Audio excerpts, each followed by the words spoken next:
go back now to Tiger Stadium in Republic. Chris Pinson is standing by live with the head coach of the Nixa Eagles, John Perry. Oh, yeah, that's right. Tonight, the final score, 49-21. Coach, technically, it was 7 points worse for you guys than last year's final result. But talk to me. Week one, you know it's going to be sloppy. You know it might not be perfect, but you get the W. What do you think of your team so far? Man, I thought we were pretty darn good. I thought we played really hard. I thought we were tenacious. We chased the football. You know, I mean, we played with great effort, and you love that. Yeah, there were some things we got to clean up, but, you know, it's week one. I'm glad that we get a win and get to go clean it up, you know, instead of the other way around. So I thought we played really hard. One of the stars of this game, new transfer, senior out of last year's state champion, the team that beat y'all to SMED, Jaden McCaster. I mean, you put the ball in that kid's hands, he's a lightning rod. Yeah, he is phenomenal. You know, he's kind of the total package. He can outrun them, he can run over them, he can go around them, he can go between them. Like he is, he's a really special talent, and I am glad that he's a Nixa Eagle, and he looked really good tonight.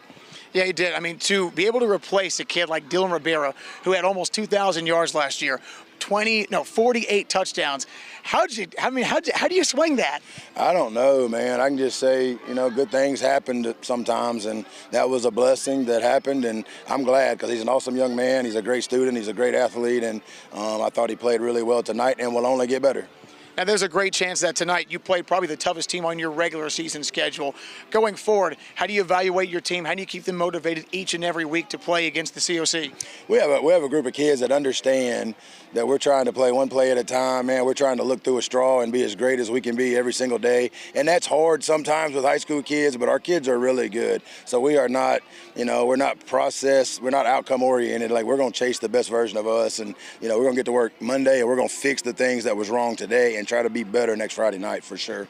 You have a great leadership in the locker room. One of those guys, of course, is your outgoing senior, Jackson Cantwell, the nation's #1 recruit, #1 player in the nation. For him, I know this season means everything because it's his last chance to win a state championship.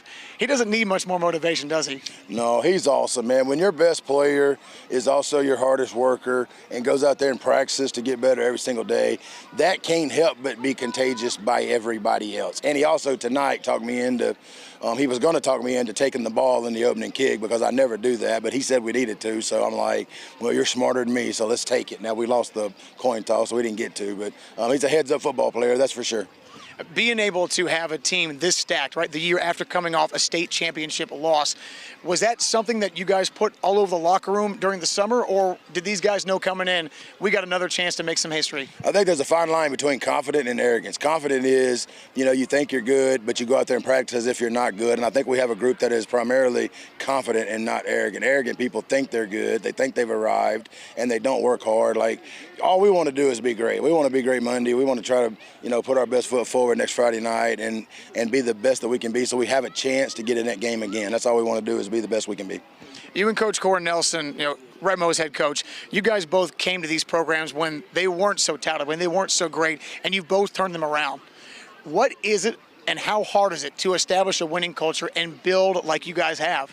You know, I think Nixa and Republic may have been the same way. I think Nixa was primed for it. Like, you know, I think they were ready for all of it. So, and I told Ryan before the game, I think he's done a fantastic job here. It's phenomenal. This atmosphere is as good as it gets in Southwest Missouri. So it's been fun watching it happen. Well, Coach, congratulations tonight. Your team again is the victor in the opening part of the season. 49-21, Nixa defeats Republic tonight here in week one of the high school football season. Reporting live, sending it back to you, Dan. Thanks a lot, Chris. Yeah, Nixa will be at home next week, their home opener in week 2 of the high school football season. Now, that's going to wrap it up for week 1 of First and 10 here. Now, don't forget Missouri State Bears are at Southern California. That's at 6:30 tomorrow night. You can see that game on the Big Ten Network. Chris Pinson will have highlights of that on Ozarks First and 10, or Ozarks First at 10 o'clock on Saturday night. Again, that's on the Big Ten Network. Have a great weekend, everybody. We'll see you with more First and 10 over on Color 10 in just a couple of minutes.